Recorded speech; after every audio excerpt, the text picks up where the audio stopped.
Flintstones. Meet the Flintstones. They're the modern Stone Age family. But are they? If we applied modern know-how and Stone Age technology, what would the modern household really look like? It's time to board our time ship of imagination and dive into the alternate world and timeline of the Flintstones. The Stone Age was the period of time before we humans managed to develop the ability to work metal. So for this thought experiment, we will explore a world where humans simply never learned to melt or cast metal. I will still allow float copper as a material, but we'll get to that in a little bit. First of all, it should be noted that the majority of human history took place in the Stone Age. We humans have been using tools since before we were humans. Pick up a rock, smash a nut with it, and boom, Stone Age. In fact, the Stone Age only ended between 8,700 and 2,000 years ago, and ended in the smelting of copper and tin. One thing that always bothers me is when people assume that people of the past were stupid because they didn't have all of the things we have in the modern day. Well, the thing is, it's not that they were dumb, but rather that they just hadn't thought of it yet. I mean, how long did it take for us to realize that you could put the cap of a ketchup bottle on the bottom so you didn't have to smack the ketchup to get it out? Sure, it's obvious now, but clearly it wasn't obvious because ketchup existed for a long time before anybody thought of that. All it takes is for someone to challenge the way things have been before and to think for themselves and be creative, and the whole world changes. That's why it's so important to keep your eyes and mind open and always be, not yet! We'll get there! The Flintstones was the first ever primetime animated show. It first debuted on September 30th of 1960. And was a fun little slice of life show. Although they clearly based it on the show The Honeymooners, the big gimmick of the show was the crazy ways that Fred and Wilma managed to recreate the creature comforts of the 1960s, with literal creatures. The show leaned hard into using animals to fulfill various functions, which was very clever. So clever, in fact, that Hanna-Barbera copied this exact formula for the Jetsons, only instead of using animals, it's all robots. Because the Flintstones was episodic, each episode was its own contained story. And rather than an overarching plot, the purpose of the show was to experience the world of the Flintstones and how they solved modern-day problems with Stone Age technology. However, we can do better than that, I think. Since even in this alternate history there are no dinosaurs living alongside humans, the materials we are going to have access to are wood, bamboo, paper/paper pulp, wicker, resin, cork, plant fibers like linen, hemp, and cotton, rubber, sinew, leather, bone, ivory, lacquer, animal byproducts like silk, fat, wool, gelatin, and hair, concrete, cob, clay, ceramics, tar, stone, glass, diamonds and gems, asphalt, sand, and salt. And if we get really creative, we might be able to add in some synthetic materials that could be made with Stone Age technology, like acetate, celluloid, and other chemical creations. And it'll also allow us access to float copper in its raw form, since we know from archaeological digs that many native cultures made use of the metal whenever they found it on the surface. But we won't be allowed to melt it or forge it in any way. Now we have our materials, let's take a look at some tools we're going to need. First of all, since wood is going to be our major building material in this alternate history, we are going to need a way to cut down trees and process timber. One of the oldest and simplest tools is the hand axe, which need not be anything more complicated than a sharpened stone, usually a piece of flint, that can chop. But for something a bit more permanent, let's make ourselves a peck and grind stone axe. We use these to swing with both hands, and to employ lever action to chop down trees much faster than a hand axe. This method is called peck and grind because you peck the stone with another to give it the shape that you want, and then grind it smooth, and you can make some really interesting shapes this way. After we've cut down our tree, we're going to need to shape it. For this, we could make an adze using some of our precious float copper, or we could make a very effective and strong adze using the iron-laced teeth of beavers. Many pre-Columbian cultures used beaver teeth as adzes, and chisels because nature has already shaped them for this purpose, and they make very effective cutting tools. Still, we are going to need precision for some of the projects we're going to attempt, and since without nails or screws, we are going to have to rely entirely on joinery and lashing to build our structures. So perhaps a hand planer would be in order. Now, in our timeline, hand planers use a very sharp metal blade to strip off layers of wafer-thin wood. But there is no reason that an industrious Neolithic man couldn't make an equally effective cutting blade from ceramic. Ceramic knives made from zirconium dioxide, dry-pressed, a taxing process with a hand press, but totally doable, into molds can be turned into blades that rival hardened steel in toughness, and can be razor-sharp without readily losing an edge. Today, we use these ultra-sharp knives for precision cutting, but we could use them for woodworking as well. Lathes for turning wood are a common tool going all the way back to ancient Egypt, but it would be easy to make a Viking-style spring tree lathe for woodworking. As for your tools, bone gauges, beaver-tooth chisels, razor-sharp flint and obsidian knives and saws, float copper hand tools would allow for a full complement of wood-carving tools for your lathe turning. Though it should be noted that many of these tools would lose their edge fairly quickly and have to be resharpened. They may not be efficient, but they do get the job done. For drilling holes, a pump drill would work nicely. You could create different bits out of stone, ivory, float copper, or even rare gems like diamonds. With diamond tip mounted on a wooden shaft, you could make a drill capable of drilling straight through stone, which would be very helpful. With all these tools in our prehistoric toolbox, we can now turn our attention to the Flintstones' house and see what we can make. First off, let's get the Flintstones out of that stone house. I am sure the house made entirely of a single piece of stone would be crazy strong, but it would also be a nightmare to hollow out given our tools, and would also be prone to be brittle and break easily. Still, Fred and family are the modern Stone Age family, so let's put them in a nice modern house. Concrete was made originally from volcanic pumice, potash, and lime from roasted seashells, all of which Fred would have had access to in the Stone Age. So concrete walls are totally an option, as are packed earth, cobblestone, brick, and cob, and so the families of bedrock would be spoiled for choice of building materials. Maybe, to impress the rebels next door, Fred could use wicker lattice to create a framework for his concrete, giving his home a Frank Gehry-esque curves and shape. Cisterns, painted with tar or asphalt, provide hot running water when combined with the glazed ceramic pipes and aqueducts. Poured glass window panes and wooden doors can complete the family's fixings, and joinery, feather pillows, straw-stuffed mattresses, and even suede beanbags make for comfortable interior, far more than a stone couch anyway. Next, let's ditch the animal pelts, shall we?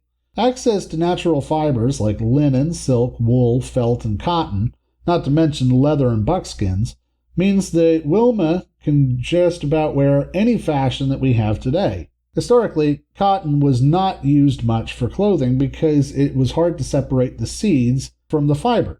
All that changed when Eli Whitney first invented the cotton gin in 1792. The design was two rollers, one with a line of metal blades that snag the cotton and pull it through narrow gates that the seeds can't fit through, and one with bristle brushes that sweep the cotton fibers off the blades. Well, we can't use metal blades for that, but we could use thorns, cactus spines, porcupine quills, or shark's teeth to achieve a similar result. Looms and spinning wheels were traditionally made out of wood anyway, so textiles are definitely a possibility in our modified Stone Age. Wilma and Betty could choose to cook either on a brick barbecue pit or a cob oven, and all of the smoke would rise up a chimney, an invention that didn't come along until the 13th century in our timeline. And Wilma could talk to her best friend and neighbor on a tin can phone. Metal wires and cables are out, so proper telephones can't happen. But a tin can phone is possible. You've probably made one of these as a kid, but if you haven't, what you do is you run a piece of string between two tin cans. When the string is stretched taut, the vibrations made by speaking into one cup are transmitted along the string to the other. The more elastic the string and the more rigid the cups on the ends dictates how well your message would be received. Using seashells, as they do in the show, is definitely a possibility. Or you could use ceramic or wooden cups to accomplish a similar result. And substituting animal sinew for string would allow for a greater distance. True, Wilma would only be able to talk to one person on the phone, and they would have to coordinate as to when they would speak, but it could be done. In the show, Fred keeps track of time with a wrist sundial, which would work if paired with a compass so that the gnomon is pointing due north. But a much more accurate way of predicting your time would be the use of a clock. The earliest known clockwork dates from ancient Greece, and a device called the Antikythera mechanism, which was developed around 330 BC. Now, in order to make clockwork, you would need very precise cuts and drill holes. But it would be totally possible to do with Stone Age technology if you were very careful. There are many wooden clock kits you can purchase today, and in fact, wooden gears have been used in clocks for decades. It would also be possible to cast gears using celluloid, a material derived from a mixture of cotton fiber, turpentine, and glycerin, as a plastic. A working clock opens the gateway to many more inventions, since if you make gears, you can make mechanical work. Since the Flintstones had been developed in the 1960s, in their home, Pebbles could easily play with her hula hoop, made out of a laminated wood ply. They could snag a popsicle, simply frozen fruit juice on a wooden stick, from their icebox out of wax molds, and kick back and listen to the Rolling Stones. Sometimes the rock jokes kind of write themselves on record. The earliest recording ever made was done by Edward Leon Scott in 1860, using the Phonograph. Without metal, you could use a wooden drum with a stretched hide tympanum for the replicator. A bone needle, or following real life a sapphire needle, would be attached to the tympanum, and this needle would then score the vibrations of the sound into a wax-covered paper or wooden cylinder. When the cylinder is played back, the needle scrapes across the ridges of the record and produces sound. A horn, made of papier-mâché or wood veneer, would amplify the sound, and voila, a phonograph. But wait, there's more. We all know that the Flintstones love to go to the movies. They all pile into Fred's car and drive down to the drive-in movie. That is totally possible using Stone Age technology. Film projectors, like the Vitascope, could project silent films on celluloid film, though without electricity you would have to use a candle for illumination. And the bedrock projectionist would have to be very careful about that because celluloid is highly flammable. Now, photography was, unfortunately, not possible with Stone Age technology, as even the earliest photos required silver nitrate, which would require mining and refining. But animation could be a possibility. The earliest known animation performance was created by Charles-Émile Reynaud in December of 1888, using the proxinoscope, which combined the animation action of the previous thaumatrope and combined it with the mirror-based projection system. The thaumatrope takes advantage of the persistence of motion principle that states that the human eye can only track movement for so fast, and if it goes faster than that, the information simply fills in on its own. A tape of images was spun in front of an array of mirrors, and the rapidly changing image would create the illusion of motion. For our Stone Age animation, each individual frame would need to be drawn on celluloid film with squid ink or walnut ink, and painted with tempera paint, which suspends pigments usually made from ground-up rock, clay, dirt, or dyes in egg white. Standard animation plays at 29.97 frames per second, or 29.97 individual pictures per second. That means that for the Flintstones to watch a 24-minute episode of their own show, how meta is that, would require 43,498 frames to be drawn, inked, and colored. No wonder they looped the backgrounds back in the day. But if you pair this with the audio recording we talked about earlier, you've got yourself a talking picture. Still, it would be completely possible for the Flintstones and Rubbles to enjoy a drive-in movie, courtesy of Fred's 2 Feet, but not in the iconic Flintstones car. For one thing, the big stone slabs for wheels, the car would weigh roughly 1,900 pounds. With Fred, Barney, Wilma, Betty, Pebbles, Bam Bam, and Dino on board, it would be closer to 2 tons. Fred's 2 feet aren't going to get that much weight rolling, much less stop it. But there are options. For my money, I would say that a mechanical pedal car would serve him best. It has been demonstrated that a bicycle, one of the most efficient energy transference vehicles ever built, can be made entirely out of wood, and a Surrey bike, or a pedal car, would be an easy adaptation. The more people that pedal, the more power the car has. Or, if you want to give your legs a break, the citizens of Bedrock might consider it a self-propelled vehicle. The combustion engine, of course, is out of the question. Best not to make cylinders out of flammable materials like wood or celluloid, and ceramic just wouldn't be strong enough. Steam engines are likewise not possible.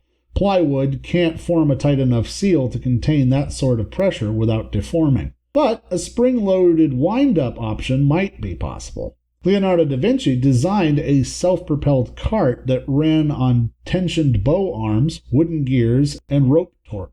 It was not only capable of self-propelled motion, but could achieve some pretty serious speed. Another car that could function using similar principles would be a scaled-up version of a rat trap car. With the correct application of mechanical advantage, it might be possible for Fred to drive all the way from his house to the slate quarry without having to rewind or reset the car more than a couple of times. But it's not all Bronto ribs and Stone Cola. There is one major drawback that I just can't figure out a workaround for, namely electricity. In the show, they harness electricity by attaching leads to electric eels. Well, while an electric eel can generate 600 volts of electricity, it can only do so in pulses, and it hurts itself whenever it tries, like a Pichu. So they really wouldn't work for electricity generation. Now, in theory, it might be possible to generate and transmit electric power without the use of metal. For example, if you made a rubber hose filled with salt water, you could send a current through it as direct current. The problem is that without metal wires, you couldn't make a capacitor to build up the charge to be anything useful. Similarly, without metal wires, we would lose electric current very quickly, regardless of the electrolytes level in the water. It's just not as good a conductor as metal. Captain, you're asking me to work with equipment which is hardly very far ahead of stone knives and bearskin. And without electricity, two major pieces of technology that no modern family or home in the 60s would be without are not possible. Both the television and the radio are simply not possible without some form of electricity. Even the show just sort of skates around this problem. Too bright. Not enough contrast.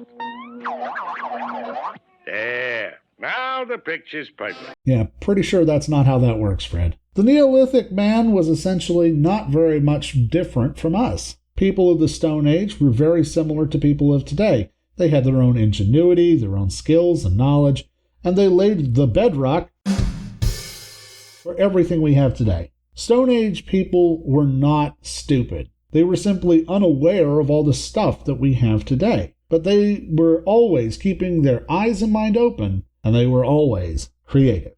Thanks for watching.